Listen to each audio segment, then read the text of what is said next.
Le journal avec Cheikh Tidiane Diao, dialogue national Taxawu Sénégal se démarque du communiqué de Yewwi Askan Wi. Oui, Nata, Yewwi Askan Wi, dans un communiqué donc demande à tous les membres de la coalition de boycotter le dialogue national appelé par le chef de l'État pour le 30 mai prochain.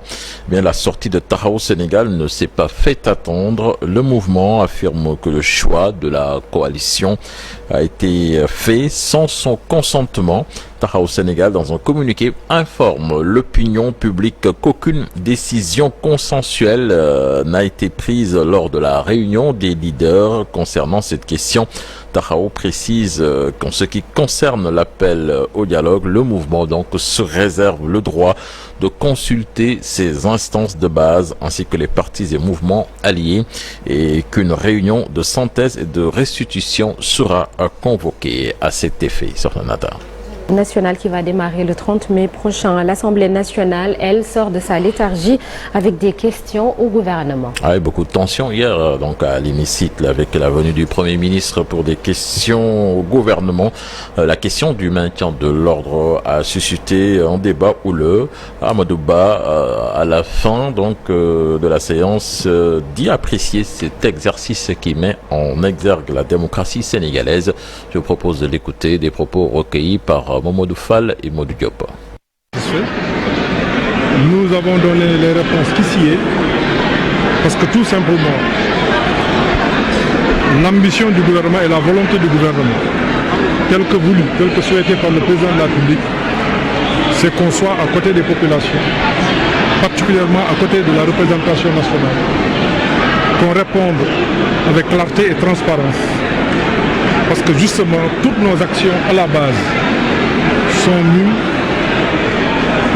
par la défense des intérêts des populations. Maintenant, il est possible que ça et là, il puisse y avoir des malentendus. Et cet exercice permet de les lever, mais surtout de donner les éléments d'explication qui s'y est. Et je suis très satisfait, tout comme je suis très satisfait des ministres globalement. Les réponses qui ont été données sont à la hauteur des questions soulevées et des attentes des populations. Et c'est un exercice qu'on fera régulièrement. Et on le fait avec enthousiasme. C'est ça le jeu de la démocratie. C'est ici qu'on doit se battre et non ailleurs. Ils sont 33 journalistes sur le marché, 8 en radio, 12 en télé et 13 en presse écrite. Le Centre d'études et sciences et techniques de l'information donc a remis ses étudiants donc de la 50e promotion leur diplôme. C'est donc une école de formation donc qui a formé beaucoup de journalistes en Afrique. Le parrain cette année, l'ancien journaliste et formateur Jean Maïs Diop, Abdoulaye Diop et Aliou Ndiagne y étaient pour nous.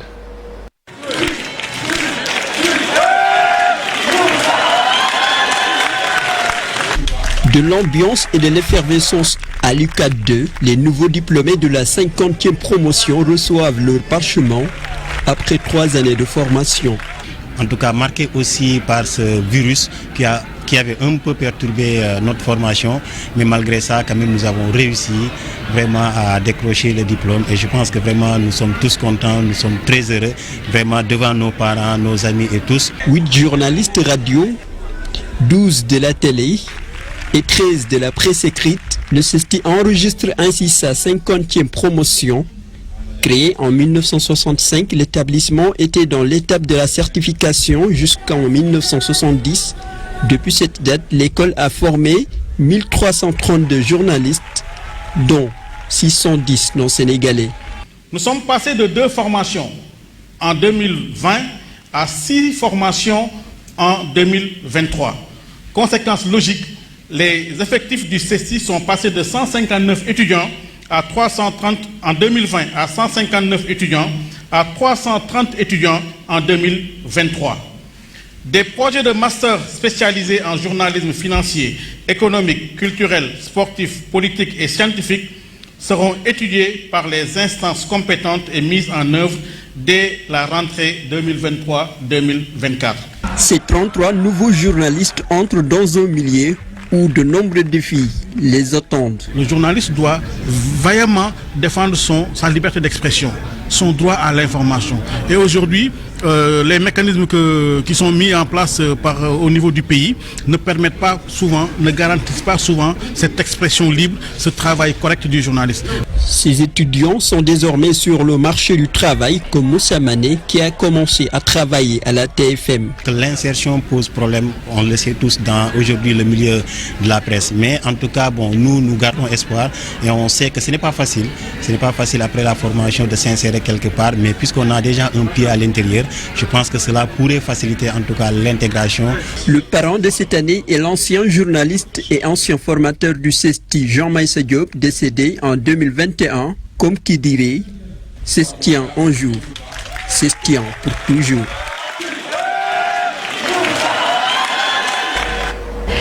Félicitations donc à ces journalistes fraîchement diplômés et mention spéciale à Moussa Mané. Alors on parle des familles de Feu Ababacar Diagne et Bara Diouf qui attendent toujours les 100 millions de francs CFA qui doivent servir de dommages à intérêt. Ce sont les victimes de Médinatoul Salam. Celle d'Ababacar Diagne donc a décidé de se confier à notre correspondant des Matidiens à Hambourg. Sa famille donc veut l'argent pour subvenir aux besoins des orphelins. Je vous propose de suivre ce reportage. On se souvient de l'affaire du double meurtre à Médinatoul Salam. C'était en 2012.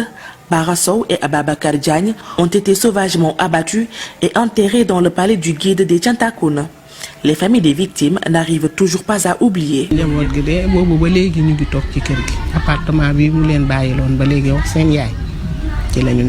10 personnes sont arrêtées et reconnues coupables du meurtre des 2 disciples de Cheikh Béthio Thioune le 23 avril 2019 à la chambre criminelle du tribunal de grande instance d'Hambourg.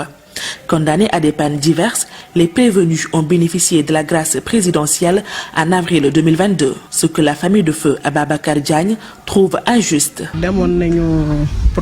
Nous sommes allés en procès, mais par la suite, notre avocat est décédé. Puis, ils sont libérés, mais la loi les interdisait toute manifestation, chose qu'ils n'ont pas respectée. Ils sont totalement libres.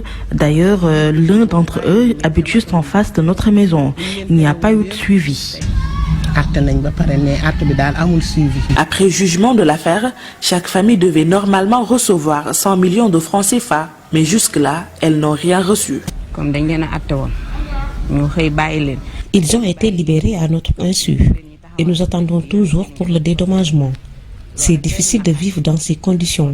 Nous avons besoin de cette somme pour améliorer les conditions de vie de mes enfants qui ne peuvent pas oublier l'assassinat de leur père.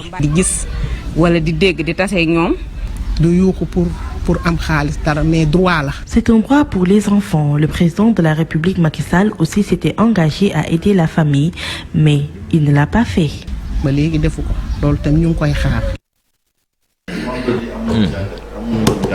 Voilà, c'était donc cet élément signé Andey Matidian. Nous parlons au basketball à présent, doté en siège à la Fédération sénégalaise de la discipline, mettre en place son championnat professionnel, remporter l'afro-basket masculin. Ce sont les grands objectifs du président sortant, Maître Ababacar Ndiaye, s'il est élu pour un 3e mandat, donc à l'issue de l'Assemblée générale élective prévue ce samedi. Il a fait face à la presse hier, compte rendu signé Chirsadi Boudiara avec des images d'Amadouba.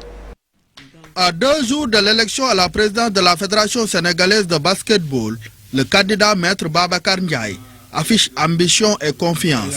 Une sérénité qui passe par la présence à ses côtés d'anciens internationaux ou champions d'Afrique, d'Aya Pouy à Gorgui Sy Dieng, en passant par Adama Diakhaté. Vous avez des anciens gloires, anciens internationaux, mais ils sont dans les clubs. Mais c'est des internationaux qui acceptent d'aller en club pour travailler. Ils ont droit au chapitre et ils seront à l'Assemblée générale. Mais c'est ça aujourd'hui nous ce qu'on veut. Mais vouloir venir directement à la fédération sans passer par les clubs, vraiment nous pensons que partout dans le monde, les fédérations sont élues par les clubs.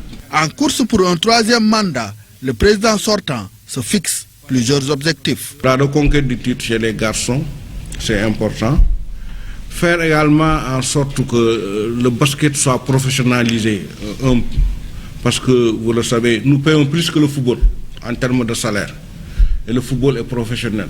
Au basket actuellement, vous avez des salaires de 1 million. Une première division d'élite qui va peut-être être constituée par 8 équipes professionnelles.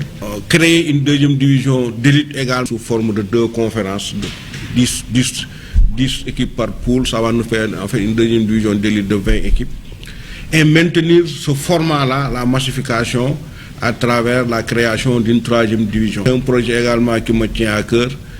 La construction d'un siège pour la Fédération sénégalaise de basket.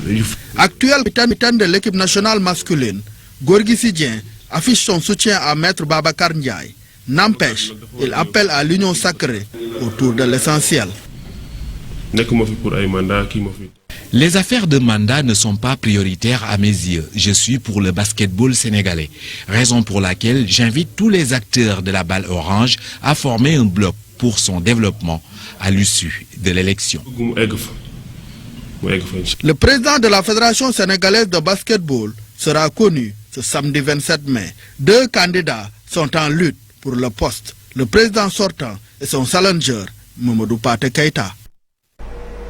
Merci à vous, cher Sadibou Diarra. En attendant, c'était là l'essentiel de l'actualité nationale de ce matin. Merci beaucoup, cher Tidiane Diao. À tout à l'heure pour la version Wolof de l'actualité nationale. Pour le petit rappel historique, ce vendredi, nous parlerons football. Le 26 mai 2018, Sadio Mané devenait le premier Sénégalais à disputer une finale de la Ligue des champions d'Europe. Il avait même marqué un but, c'était contre le Real Madrid, qui avait finalement gagné ce match. Et toujours dans la première partie, nous irons à la découverte d'une cité religieuse dans la région de Thiès, un endroit qui a beaucoup fait l'actualité ces derniers jours. Tout de suite, l'actualité internationale.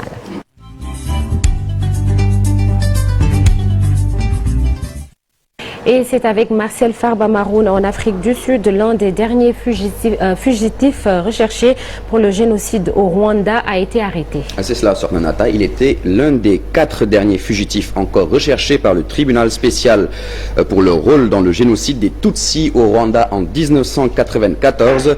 Fulgence Kayishema a été arrêté mercredi 24 mai en Afrique du Sud. Cet ancien inspecteur de police est notamment mis en cause dans la mort de plus de 2000 personnes dans une église de la commune de Kivumu, à l'ouest du Rwanda. L'acte d'accusation souligne qu'en juillet 1994, à la fin du génocide, il n'y avait plus aucun Tutsi recensé dans la commune de Kivumu. Fulgence Kayishema est donc poursuivi pour génocide, complicité de génocide, entente en vue de commettre le génocide et crime contre l'humanité. Aux États-Unis, l'une des figures de l'extrême droite, ou bien la figure de l'extrême droite américaine, Stewart Rhodes, a été condamnée ce jeudi 25 mai à 18 ans de prison pour, je cite, sédition, la sentence la plus élevée à ce jour liée à l'assaut du Capitole qui avait ébranlé les États-Unis le 6 janvier 2021. Jusqu'au bout, Stewart Rhodes aura adopté une posture de défi. Je suis un prisonnier politique. Mon seul crime est de m'opposer à ceux qui détruisent notre pays, a-t-il lancé. Lui, le fondateur de la milice Oath Keepers lors de l'audience dans un tribunal de Washington. D'autres membres des Oath Keepers coupables de sédition connaîtront leur peine dans les prochains jours, de même que le chef et des membres de Proud Boys, une autre milice d'extrême droite également présent ce jour-là. Au Brésil, une cour de Sao Paulo a confirmé jeudi 25 mai en appel la condamnation au civil de l'ex-président brésilien d'extrême droite Jair Bolsonaro pour ses constantes attaques contre les journalistes durant son mandat entre 2019 et 2022. Le syndicat des journalistes professionnels de l'État de Sao Paulo poursuivait Jair Bolsonaro pour ses offenses et agressions répétées contre les journalistes, constitutives selon lui d'un harcèlement moral systématique contre l'ensemble de la profession. Pendant qu'il était au pouvoir, Jair Bolsonaro a constamment accusé la presse de propager de fausses nouvelles à son encontre afin de lui nuire. À plusieurs reprises, il a attaqué verbalement des médias et des journalistes, en particulier des femmes. Les avocats de Bolsonaro avaient soutenu durant le procès que leurs clients ne s'en étaient pas pris à la profession dans son ensemble, mais seulement à des individus en particulier. Didier Raoult revient sur certaines de ses déclarations sur le Covid-19. L'ancien directeur de l'Institut hospitalo-universitaire en maladies infectieuses de Marseille, connu pour son scepticisme sur l'utilité du vaccin, a assuré finalement qu'il n'avait pas de religion thérapeutique et que les gens qui sont vaccinés meurent moins que les gens qui ne sont pas vaccinés. Il s'est ainsi contredit par rapport à d'anciens propos tenus en 2021 quand il disait par exemple que parmi les vaccinés, il n'y a pas moins de morts, quelques mois après avoir expliqué à Paris Match que les les vaccins ne sont pas toujours la bonne solution. Le vaccin diminue le risque de mortalité, déclare-t-il donc aujourd'hui. Et en mars 2020, Didier Raoult avait déclaré à la Provence que le Covid-19 ne ferait probablement pas 10 000 morts. 10 000 morts, c'est un chiffre élevé, disait-il. Actuellement, nous en sommes à moins de 500. Nous verrons si nous atteignons les 10 000, mais cela m'étonnerait. Hélas, l'histoire ne lui a pas donné raison. On finit avec une page de sport, Sordenata, avec l'équipe de la Gambie U20 qui a battu celle de la France lors de la deuxième journée des phases de poule dans le groupe F, plus précisément donc score final 2-1. Les Bleuets ont concédé l'ouverture du score sur une erreur de relance avant d'égaliser dans la foulée d'un pénalty arrêté par le portier français Liénard. Mais les Scorpions ont ensuite repris l'avantage par l'intermédiaire de Mamine Sanyang pour ensuite ne plus rien lâcher.